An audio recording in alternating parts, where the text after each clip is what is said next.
Welcome to Mo academy. Welcome to another day of learning JavaScript with us. Last time हमने पढ़ा था arrow functions के बारे में, और ये है कि हम फंक्शंस को इससे पहले भी पढ़ते रहे हैं, लेकिन उस वक्त वो सिर्फ एक तरीके से ओवरव्यू होता था, फंक्शन का इंट्रोड्यूस हुआ था फंक्शन, लेकिन हम उसके हर इंडिविजुअल डिटेल को स्टडी नहीं कर सके थे। तो अब हम वो कर रहे हैं। लास्ट टाइम हमने एरो फंक्शंस का देखा कि किस तरह से वो जो है ना उसका सिंटेक्स वगैरह होता है, किस तरह से वो थोड़ा डिफरेंट होता है फंक्शन डिक्लेरेशन और फंक्शन एक्सप्रेशन से। आज का जो हमारा टॉपिक है वो फंक्शन की ही अंदर की डिटेल्स हैं। Let's start. हम आज पढ़ेंगे फंक्शन पैरामीटर्स, रिटर्न और आर्ग्यूमेंट्स के बारे में। ये चीज़ें हम फंक्शंस में अभी तक यूज़ कर ही रहे हैं, लेकिन ये कि अगर आपको समझ में ना आई हो कि भाई ये काम किस तरह कर रही होती है, ये काम इसका होता क्या है बेसिक, तो वो अभी आज हम पढ़ेंगे। अच्छा, सबसे पहले आते हैं हम फंक्शन पैरामीटर्स पर। तो यहाँ पे क्या लिखा हुआ है कि parameters are place holders in the function definition. इसका मतलब क्या हुआ? हम अगर आपको प्लेस होल्डर नहीं पता प्लेस होल्डर क्या होता है, तो मैं आपको अगर यहाँ पे दिखाऊं तो देखो, यहाँ पर ये जो चीज़ है ना, अब अगर मैं यहाँ पे लिखना शुरू करूंगी तो ये हो जाएगी गायब। तो ये क्या था? Place holder. यहाँ पर आप देख सकते हो कि ये जो चीज़ है इसको हम कहते हैं प्लेस होल्डर। मतलब ये कि ये हमें बताइए भाई यहाँ पर जो है ना, ये इसका एक्चुअल डेटा नहीं है, इसका एक्चुअल ये यहाँ पर नहीं लिखा हुआ, लेकिन आपके लिए सिर्फ एक प्लेस होल्ड करी हुई है। आप जो भी यहाँ पे सर्च करोगे उसके लिए आप यहाँ पे लिखना शुरू करोगे और वो गायब हो जाएगा, मतलब वो सिर्फ एक प्लेस होल्डर था।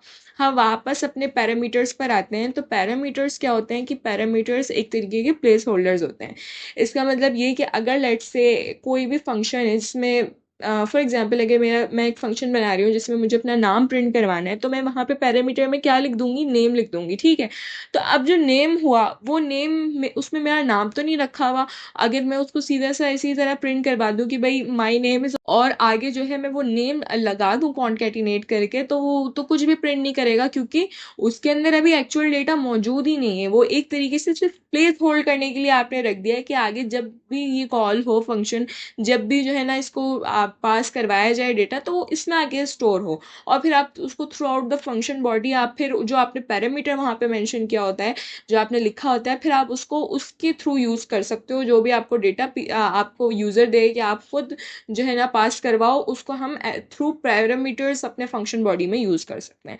तो ये सीधा सा कॉन्सेप्ट होता है पैरामीटर्स का। फिर हम आर्ग्यूमेंट्स की बात करें तो जो चीज़ें हम पैरामीटर्स में पास करवाते हैं उन्हें हम कहते हैं आर्ग्यूमेंट्स। ये तो भाई सिंपल सी बात हो गई कि भाई पैरामीटर्स हो गए प्लेस होल्डर्स, आपने एक फंक्शन में यूज़ करने के लिए एक और उसको मैं आपको सिंपल करके बताऊं तो आपने फंक्शन में यूज़ करने के लिए उस डेटा का नाम अपनी तरफ से कुछ भी रख दिया।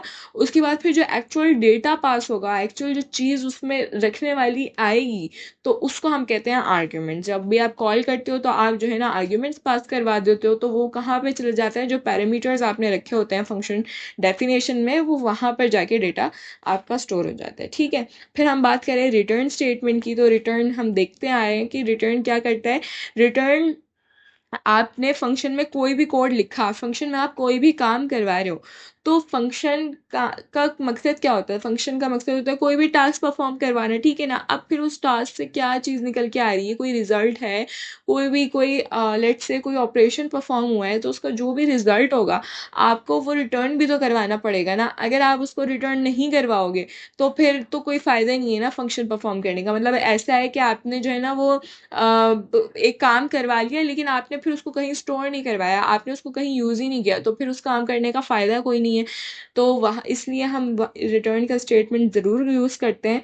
लेकिन अच्छा, कोई ऐसी सिचुएशन है जहाँ पे आपका रिटर्न का काम ही नहीं है। लेट्स से कि आपने जो है ना, मैंने जिस तरह पिछली बार भी शायद ये एग्जांपल दी थी कि मुझे सिर्फ अपना नाम प्रिंट करवाना है, मतलब मेरा काम सिर्फ प्रिंटिंग का है, तो मुझे वहाँ पर क्या ज़रूरत है कोई भी चीज़ रिटर्न करवाने की? मेरा तो कोई डेटा रिटर्न ही नहीं होगा ना, कुछ भी यहाँ पे तो कोई ऐसा टास्क परफॉर्म ही नहीं हुआ। मेरा टास्क क्या है सिर्फ अभी कि भाई जब भी ये फंक्शन कॉल हो, मतलब कोई प्रिंटिंग की स्टेटमेंट्स थी जो मुझे बार बार काम, ये अलग अलग जगहों पे इससे काम लेना था मुझे, ठीक है। तो मैं क्या करूँगी, उसको एक जगह में फंक्शन में रख दूंगी, वहाँ पे बार बार वो फंक्शन कॉल करवाते रहो। तो ऐसे केस में हमें रिटर्न की ज़रूरत नहीं होती। लेकिन जहाँ पे आपने कोई काम करवाया है, कोई टास्क परफॉर्म करवाया है, तो आपको वहाँ पे रिटर्न की स्टेटमेंट लगानी पड़ेगी, वरना वो फंक्शन आपको कुछ भी नहीं देगा। अब ये चीज़ हम कोड में देख लेते हैं कि ये काम किस तरह से करता है। वैसे तो हमने इससे पहले भी प्रोग्राम्स में जो अभी हम दो वीडियोस से पढ़े हैं उसमें देखा ही है, लेकिन मैं आपको और मज़ीद समझाने के लिए दोबारा से बता देती हूँ कि भाई देखो ये रहा फंक्शन का, आपकी कीवर्ड लगाते हो, फिर यहाँ पे लेट से फंक्शन का नाम आ गया, ठीक है।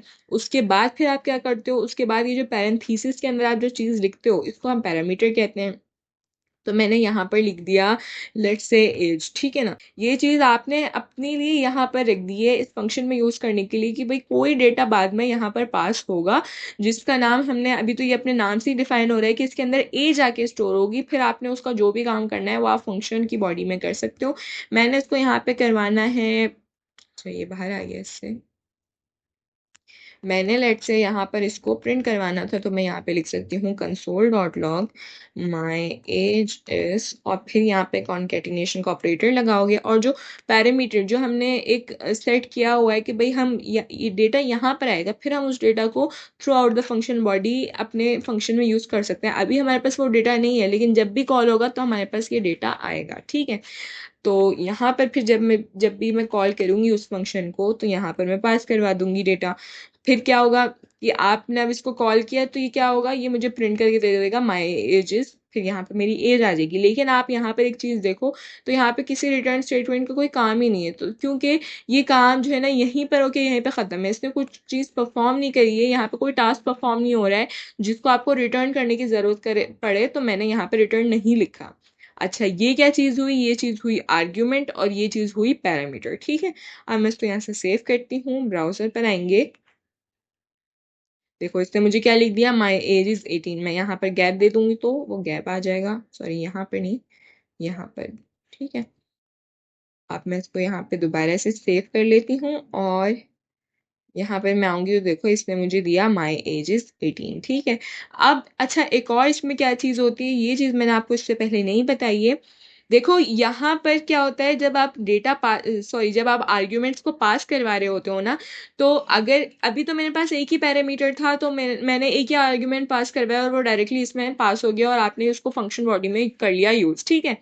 अब अगर मेरे पास एक से ज़्यादा पैरामीटर्स हैं, लेट से मेरे पास नेम भी है, लेट से मेरे पास जो है ना मेरी हाइट भी है, वेट भी है, तो आप क्या करोगे कि आप ने अब ये देखो चार पैरामीटर्स हैं, तो अब होगा क्या, अगर आपने सिर्फ एक पैरामीटर यहाँ से पास करवा दिया ना, अगर मैंने सिर्फ 18 को पास करवाया, तो आप देखते हैं वो करेगा क्या। मैं इसको यहाँ से कर देती हूँ सेव, और देखो इसने मुझे अभी भी माई एज इज 18 दिया, लेकिन लेकिन लेकिन अगर मैं यहाँ पर लिखूँ प्लस एज करके, यहाँ पे मैं अपना नाम भी लिख दूँ, तो मैं इसको यहाँ पे कॉन्केटिनेशन का ऑपरेटर दोबारा लगाती हूँ, और सॉरी यहाँ पे नहीं, यहाँ पे तो राउंड ब्रैकेट आएगा। अच्छा, अब मैं इसको यहाँ पे सेव करती हूँ। अब देखो ब्राउज़र पर आएंगे तो इसने मुझे क्या दिया, अनडिफाइंड, क्योंकि एक तरीके से अगर आप देखो तो ये वेरिएबल है ना।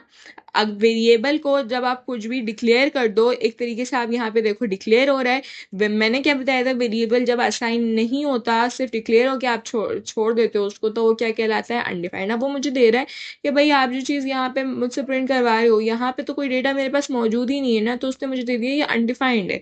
इसका मतलब क्या हुआ कि आप के लिए ज़रूरी होता है कि आप जो है ना वो, आपने जो यहाँ पर सारे पैरामीटर्स मेंशन किए हैं, आप उनको उसी जो है ना तरतीब में पास करवाओ, उन सबको पास करवाओ। अगर आपने जो है ना सिर्फ, अभी तो चलो मैंने नेम को कहीं यूज़ ही नहीं किया, ठीक है ना, लेकिन अगर मैंने आपको पिछले एग्जाम्पल से दिखाया कि अगर मैं वो कहाँ कहीं पे यूज़ करूँ और मैंने वो आर्ग्यूमेंट में पास ही नहीं करवाया, तो वो मुझे इस तरह से मेरे पास एक तरीके से एरर आएगा कि भाई ये अनडिफाइंड है, इसमें तो कोई डेटा ही नहीं है। तो आपके लिए आर्ग्यूमेंट को पास करवाना भी एक इम्पॉर्टेंट एस्पेक्ट होता है इस चीज़ का, और फिर आपने उसी सीरीज में पास करवाना होता है। अगर मैंने यहाँ पे एज लिखी है ना, तो मुझे फिर यहाँ पर एज ही डालनी होगी, पहले मुझे यहाँ पर आर्ग्यूमेंट में एज ही पास करवानी होगी।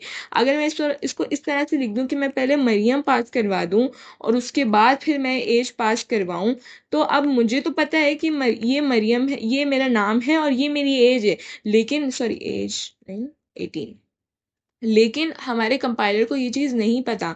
हमारा कंपाइलर क्या करेगा, वो देखेगा कि भाई ये जो चीज़ है ये इस पैरामीटर के लिए आई है, तो मैं ये इसमें स्टोर करवा दूंगा, भले से यहाँ पे एज लिखा हुआ है, ये तो हमें पता है, लेकिन वो उसको ट्रीट एज सिर्फ पैरामीटर देख रहा है वो उसको, कि ये पैरामीटर, ये आर्ग्यूमेंट इस पैरामीटर को हो गया असाइन। अब मैं इसको यहाँ से सेव करके आपको दिखाती हूँ, तो वो क्या करेगा, वो मुझे देगा माई एज इज़ मरियम। तो आपको जो कहा जाता है कि कंप्यूटर इज़ अ डम मशीन, उसकी वजह ये है कि आपने डिसाइड करना होता है कि आप उसको किस तरह से चलाओगे, और इसमें सारी सीरीज़ बहुत मैटर करती है। तो इसलिए मैं इसको जो है ना फिर उसी सीरीज़ में आर्ग्यूमेंट्स को पास करवाती हूँ जिस सीरीज़ में आप जो है ना पैरामीटर्स मेंशन करते हो। तो मैं यहाँ पे एज लिखूंगी मरियम, ओ सॉरी, एज लिखूंगी 18, नेम लिखूंगी मरियम, हाइट लेट से मैंने 2 रख दी, वेट लेट से मैंने 20 रख दिया। फिर मैं यहाँ पे सेव करूंगी इसको। तो देखो अभी तो मैंने इसको यूज़ नहीं किया, लेकिन मैं इसको यूज़ कर लेती हूँ इन चारों पैरामीटर्स को ही। तो मैं इसको करती हूँ यहाँ पे कॉपी, यहाँ पे करें सेव, सॉरी सेव कह रही हूँ, पेस्ट। ठीक है, माई एज इज आ गई यहाँ पे मेरी एज, माई नेम इज करके मेरा नाम आ जाएगा, फिर माई हाइट और माई वेट। ठीक है, मैं यहाँ पर भी इसको कर दूंगी चेंज वेट, हाइट और यहाँ पे आ जाएगा नेम। ठीक है, तो अब मैं इसको कर लेती हूँ सेव। अब हम देखेंगे तो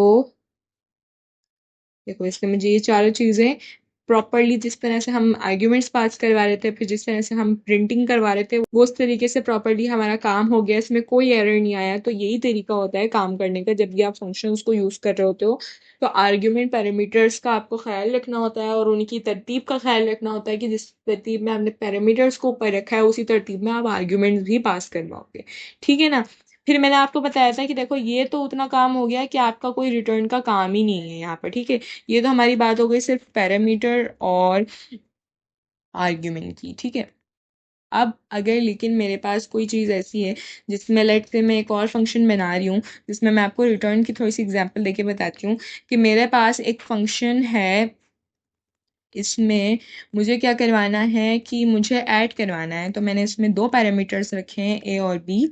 मैं इसको यहाँ पे ब्रेसेस को ओपन और क्लोज करती हूँ, यहाँ पे मैं इसकी बॉडी में लिख देती हूँ ए प्लस बी। ठीक है, और लेट से मैंने इस फंक्शन का जो भी आंसर होगा वो मैंने रख दिया सम के अंदर। एक और वेरिएबल मैं बना लेती हूँ सम के नाम से, इसको मैं क्या दे देती हूँ, इसका जो भी आंसर आए तो मैं इसमें इसको कॉल भी करवा रही हूँ, तो मैं यहाँ पर लेट से पास करवा देती हूँ 2 और 3। ये जो आर्ग्यूमेंट्स पास हो रहे हैं तो यहाँ पर ये पैरामीटर्स में आएंगे और ये वाला फंक्शन परफॉर्म हो जाएगा। ठीक है, ये वाला सॉरी ऑपरेशन परफॉर्म हो जाएगा। ठीक है, अब अगर मैं ये करवाऊँ कि कंसोल डॉट लॉग और सम, फिर मैं इसको प्रिंट करवा के एक बार देख लेती हूँ। तो इससे पहले मैं आपको ये चीज़ कमेंट आउट कर देती हूँ ताकि आपको समझ में आए कि अभी हम क्या काम कर रहे हैं। ठीक है, अब मैं इसको करवा के आपको एक बार सेव करके दिखाती हूँ ये किस तरह से काम करें। देखो इसने मुझे क्या दिया, अनडिफाइंड दिया, क्योंकि यहाँ पर सम में कुछ आया ही नहीं, सम में कुछ स्टोर ही नहीं हुआ, क्योंकि हमने यहाँ पे रिटर्न की स्टेटमेंट लगाई ही नहीं है। मैंने आपको यही चीज़ बताई थी कि देखो यहाँ पे वो काम तो कर रहा है, यहाँ पे उसने ऑपरेशन ये परफॉर्म करवाया होगा, आपने जो आर्ग्यूमेंट्स पास किए वो आर्ग्यूमेंट्स पास भी हुए होंगे, पैरामीटर्स में भी गए होंगे, लेकिन उसने मुझे कुछ भी कहीं पे भी आपने ये तो स्टोर करवाया ही नहीं था ना। मैंने ये इस तरह से आपको दिख रहा होगा कि भाई ये तो आपने वेरिएबल में स्टोर करवाया तो था, लेकिन इस वेरिएबल में कुछ आया ही नहीं। उसकी रीज़न ये थी कि यहाँ पर से अगर रिटर्न कुछ होता तो वो इस वेरिएबल में आता है ना। तो आपको यहाँ पे रिटर्न लाजमी लिखना पड़ेगा ताकि वो इस वेरिएबल के अंदर आए। अब मैं इसको यहाँ से सेव करूँ और फिर मैं यहाँ पर आऊँ तो देखो इसने मुझे 5 दिया। तो इससे पता चलता है कि आपको कोई आपने जो है ना, अगर डेटा आपने वापस आपको चाहिए हो, बाद में आपने यूज़ करना हो, वो फंक्शन का जो भी रिजल्ट आए वो आपको जो है ना बाद में कहीं पे स्टोर करवा के यूज़ करना हो, तो आपने वहाँ पे इसे रिटर्न करवाना लाजमी होता है। वरना आप बगैर रिटर्न के आप सिर्फ उतना काम कर सकते हो कि अगर यहीं पे अगर मैं इसको प्रिंट करवा देती ना, कंसोल डॉट लॉग लिखकर मैं ए प्लस बी कर देती, तो ये तो काम हो गया फंक्शन के अंदर अंदर का। अब मुझे कहीं पे भी फंक्शन को यूज़ करना है तो मैं बस क्या करूँगी, फंक्शन को कॉल करूँगी, उसमें आर्ग्यूमेंट्स पास करूँगी, तो वो मुझे ये काम करके दे देगा। तो क्योंकि ये यहीं पे होके यहीं पे ख़त्म हो रहा है। ठीक है, यहाँ पे अगर मैं यहीं पर प्रिंट करवा दूँ तो ये तो सारा काम ही यहाँ पर हो जाएगा, हमें कोई नीड नहीं है इसको बाद में कहीं पे स्टोर करवाने की, ठीक है। लेकिन अगर मुझे फंक्शन से काम ये है कि मुझे उसका फंक्शन में जो भी ऑपरेशन परफॉर्म हो या फंक्शन जो भी काम करके दे वो उसका रिजल्ट मुझे चाहिए, वो सिर्फ पूरा काम मुझे फंक्शन से नहीं करवाना, मुझे उसका रिजल्ट चाहिए और फिर मुझे बाद में वो अपने कोड में वो काम है, तो मुझे वहाँ पर क्या करना पड़ेगा, रिटर्न करवाना पड़ेगा ताकि मैं बाद में उसको कहीं पर भी अपने कोड में यूज़ कर सकूँ, ठीक है। तो ये था हमारा छोटा सा टॉपिक इस जिसमें हमने पैरामीटर, आर्ग्यूमेंट और रिटर्न के बारे में पढ़ा कि ये किस तरह से वर्क करते हैं और ये ज़रूरी क्यों होते हैं, हर एक चीज़ की अपनी इंपॉर्टेंस होती है कि आपने देखो अब कितना सा छोटा सा आपकी मिस्टेक थी कि आपने जो है ना वो पैरामीटर्स को सॉरी आर्ग्यूमेंट्स को आपने आगे पीछे कर दिया, वो पैरामीटर्स में जो आपने सीरीज रखी थी चीज़ों की उससे थोड़ा सा हट के काम किया तो आपके पास वो चीज़ें गलत होना शुरू हो जाएंगी, तो आपने इन छोटी छोटी चीज़ों का बहुत ख्याल रखना होता है ताकि आपका कोड में कोई भी एरर ना रहे। रिटर्न का मैंने बता दिया कि रिटर्न में क्या काम होता है कि रिटर्न अगर कोई ऐसी रिजल्ट है जो आपने बाद में कहीं पे यूज़ करना है, आपने वो फंक्शन में प्रिंट नहीं करवाया है ना फंक्शन में कहीं पे स्टोर करवाया है, तो वो आपको रिटर्न करवाना पड़ेगा ताकि फिर आप उसको बाद में कहीं पर भी यूज़ कर सको अपने कोड में, ठीक है। तो ये हमारा छोटा सा आज का टॉपिक था। तो आई होप कि आपको फंक्शन जो है अच्छे से समझ में आ गए होंगे, हमने एक एक चीज़ फंक्शन की जो है ना वो डिटेल में आप पढ़ लिए, फंक्शन का सिंटेक्स से लेके फंक्शन में भी क्या फर्दर टाइप्स होती हैं कि भाई फंक्शन डिक्लेरेशन क्या होता है, फंक्शन एक्सप्रेशन क्या होता है, एरो फंक्शंस क्या होते हैं, और फिर फंक्शन के अंदर मज़ीद जो छोटी छोटी चीज़ें भी थी जैसे आर्ग्यूमेंट, पैरामीटर्स और ये जो रिटर्न की जो चीज़ थी, सिंटेक्स की जो चीज़ें थी वो हमने जो है ना वो डिटेल में देख लिए हैं ताकि कोई भी कन्फ्यूजन्स ना रहे आपको, बाद में मसला ना हो जब आप जो है ना वो बाद में इसको कहीं पे यूज़ करो तो आपको ये ना सोचना पड़े भाई ये चीज़ मैं यहाँ पे लिख तो रहा हूँ लेकिन ये काम क्या कर रहा है मुझे तो इसका कुछ पता ही नहीं है, तो ये चीज़ें आपको पता होनी चाहिए, आपके कॉन्सेप्ट्स बिल्कुल क्लियर होने चाहिए। इंशाल्लाह नेक्स्ट टॉपिक्स हम अपने आने वाली वीडियोस में देखेंगे और हर बार की तरह मैं आपको वही बात बोलूँगी कि आपको कोई भी कन्फ्यूजन्स हो, कोई फीडबैक देना हो, कोई सजेशन देना हो, आप मुझे सजेस्ट कर सकते हो कि मैं जो हूँ ना वो इस तरह से ये चीज़ नहीं बताऊँ, कोई और आपको एग्जांपल दूँ या कोई भी सजेशन हो आप वो मुझे कमेंट सेक्शन में दे सकते हो, मैं ज़रूर पढ़ूँगी वो और मैं बहुत अप्रिशिएट करूँगी अगर आप ऐसा करो। So that was it for today's video. बाकी टॉपिक्स हम नेक्स्ट वीडियोस में देखेंगे, तब तक के लिए टेक केयर एंड अल्लाह हाफ़िज़।